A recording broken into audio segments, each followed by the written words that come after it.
आज जो ये वातावरण बना है, मैं यही कहूंगा कि ये डर अच्छा है। जब दुश्मन में भारत के पराक्रम का डर हो तो ये डर अच्छा है। अब आतंक के आकाओं में सैनिकों के शौर्य का डर हो तो ये डर अच्छा है। जब भगोड़ों में भी कानून और अपनी संपत्ति जब्त होने का डर हो तो ये डर अच्छा है। जब मामा के बोलने से बड़े बड़े परिवार बौखला जाए तो ये डर भी अच्छा है। जब भ्रष्ट नेताओं को भी जेल जाने का डर सताए तो ये डर अच्छा है। जब भ्रष्टाचारियों में भी कानून का डर हो तो ये डर अच्छा है। साथियों, स्वतंत्रता के बाद के दशकों में देश ने बहुत कुछ सह लिया। अब ये नया भारत अपने सामर्थ्य, अपने साधन, अपने संसाधनों पर भरोसा करते हुए आगे बढ़ रहा है। अपनी बुनियादी कमजोरियों को दूर करने का, अपनी चुनौतियों को कम करने का प्रयास कर रहा है। लेकिन साथियों, बढ़ते हुए इस भारत के सामने एक चुनौती और खड़ी हुई है। ये चुनौती है अपने ही देश का विरोध और अपने ही देश की मजाक उड़ाकर आत्मसंतुष्टि की प्रवृत्ति का। मुझे आश्चर्य होता है कि आज जब पूरा देश हमारी सेना के साथ कंधे से कंधा मिलाकर खड़ा है तो कुछ लोग सेना पर ही संदेह कर रहे हैं। एक तरफ आज पूरा विश्व आतंक के खिलाफ लड़ाई में भारत का साथ दे रहा है तो दूसरी तरफ कुछ पार्टियां आतंक के खिलाफ हमारी लड़ाई पर संदेह कर रहे हैं।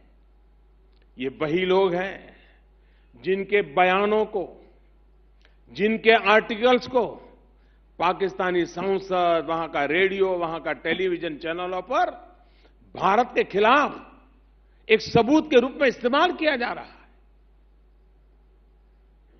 ये लोग मोदी विरोध करते करते देश विरोध पर उतर आए हैं। देश को ही नुकसान पहुंचा रहे हैं। मैं आज इस मंच से ऐसे सभी लोगों से पूछना चाहता हूं कि आपको हमारी सेना के सामर्थ्य पर विश्वास है या फिर संदेह है। मैं उनसे जानना चाहता हूं कि आपको हमारी सेना की कही बातों पर भरोसा है या फिर आप उन लोगों पर भरोसा करते हैं जो हमारी धरती पर आतंकवाद को बढ़ावा दे रहे हैं। भाइयों और बहनों, मैं ऐसे सभी लोगों और पार्टियों से कहना चाहता हूं कि मोदी, कई मोदी आएंगे, कई मोदी जाएंगे, लेकिन ये देश अजरा अमर रहेगा। भारत रहने वाला है। और इसलिए मेरा आग्रह है उनसे, कृपया अपने राजनीतिक फायदे के लिए, अपने बौद्धिक अहंकार की पुष्टि के लिए देश की सुरक्षा से खिलवाड़ करना छोड़ दीजिए। भारत को कमजोर करना बंद कर दीजिए। साथियों, इन दिनों बहुत चर्चा चल रही है और एक स्वर उठ रहा है, राफेल की कमी आज देश ने महसूस की है। आज हिंदुस्तान एक स्वर में कह रहा है कि अगर हमारे पास आज राफेल होता तो शायद इससे भी नतीजा कुछ और होता। और ये बात हम साफ साफ समझे कि राफेल पर पहले स्वार्थ नीति, उसके कारण और अब राजनीति के कारण देश का बहुत नुकसान हुआ है।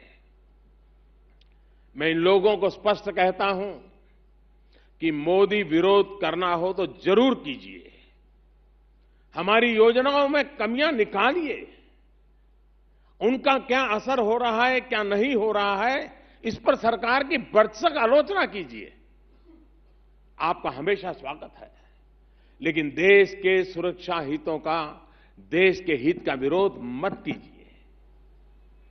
आप ये ध्यान रखिए कि मोदी विरोध की इस जीत में मसूद अजहर और हफीज सईद जैसे आतंकियों को, आतंक के सरपरस्तों को सहारा न मिल जाए, वो और मजबूत न हो जाए। Friends, those who ruled the nation for many years had interest in two things, doles and deals.